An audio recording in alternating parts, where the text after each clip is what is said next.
খুব ভালো করে ফেটিয়ে নিয়েছি, দেখো সমস্ত জিনিসকে ফেটিয়ে নিয়েছি। যেহেতু 3 গ্লাস করব, তো সেই জন্য আমি এটার গ্লাসের মাপ করে 3 গ্লাস জল এর মধ্যে কিন্তু এবার দিয়ে দিচ্ছি।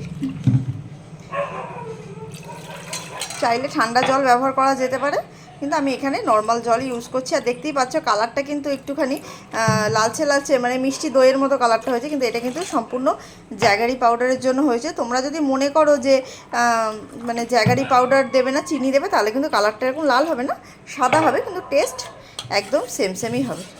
এবার খুব ভালো করে আমরা এই ড্রিঙ্কটাকে মিশিয়ে রেখে দেবো, এবং আয়ুষ আসলে স্কুল থেকে খাবে।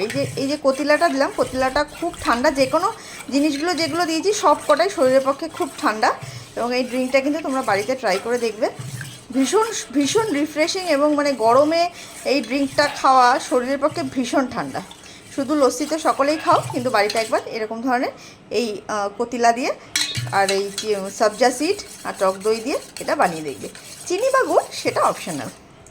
চলো এবার খাওয়ার সময় এটাকে সার্ভ করব।